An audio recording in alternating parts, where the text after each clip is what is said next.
vamos dar o que o público quer. O presidente dos Estados Unidos, Manhota, Donald Trump, diz que o Estreito de Hormuz está aberto.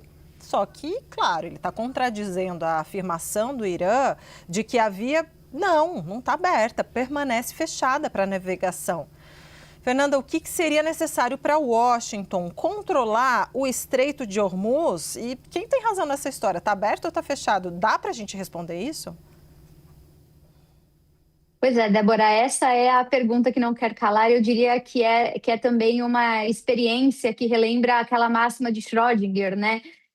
Pode estar aberto e pode estar fechado, depende do ponto de vista, né? De certa maneira, talvez a resposta mais precisa seja justamente a de que não está nem aberto nem fechado, né? Quer dizer, a descrição mais talvez precisa fosse essa, porque de certa maneira alguns navios eles estão de fato passando, mas o tráfego em si ele permanece muito deprimido, né? Passam pouquíssimas embarcações, então existe liberdade e segurança de navegação para grandes armadores, seguradoras e tal. Não existe, né? Então não dá para a gente considerar que as coisas estejam funcionando normalmente. Mas aqueles que têm algum tipo de privilégio, esses sim conseguem transitar. Em relação à sua pergunta sobre o presidente Trump, eu diria que do ponto de vista prático, militarmente, os Estados Unidos poderiam tentar controlar a circulação pelo estreito, né? Essa seria talvez a possibilidade mais óbvia no horizonte.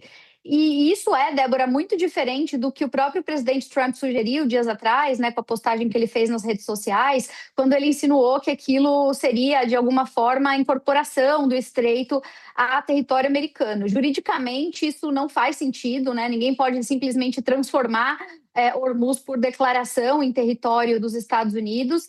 E talvez daí venha a principal divergência conceitual que, nesse caso em específico, faz diferença, né? Que é a ideia de que controlar não é possuir, quer dizer, o Estreito de Hormuz, ele está envolvendo ali águas territoriais que não envolvem só o Irã, envolvem também um terceiro player, né, um terceiro país que não pode ser ignorado nessa conversa, que é a Omã.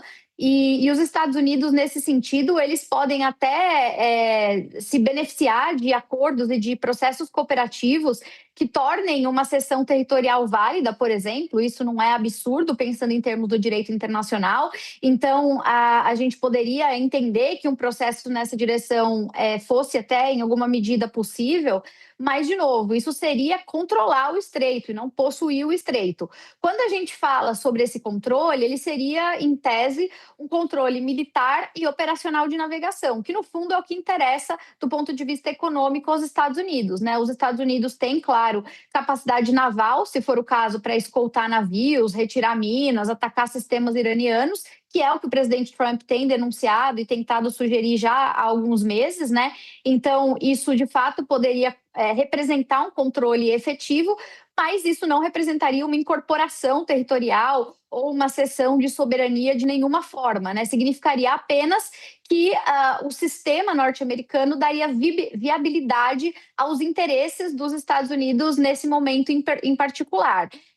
Eu diria que talvez o mais importante dessa história toda seja o efeito político, né, que esse tipo de ameaça traz. No final do dia, quem diz que o estreito está aberto está defendendo uma narrativa em torno do conflito e da vitória que reivindica, e quem está defendendo que o canal está fechado também está fazendo disso uma arma, né, de controle de discurso que também lhe favorece do ponto de vista do seu consumo doméstico. Então, no final das contas, é um braço de ferro com interesses políticos para um consumo muito específico.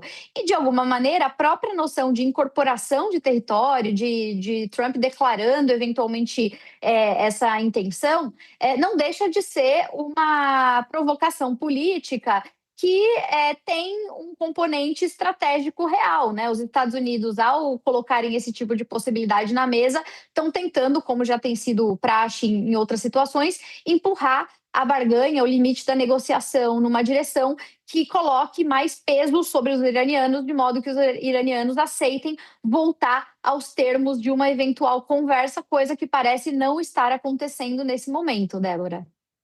Fernanda Manhota, muito obrigado por enquanto. É o aniversário, é um dia feliz e aí por isso a gente vai ter mais de uma participação aqui no 360, então a gente volta a conversar em instantes. Até já.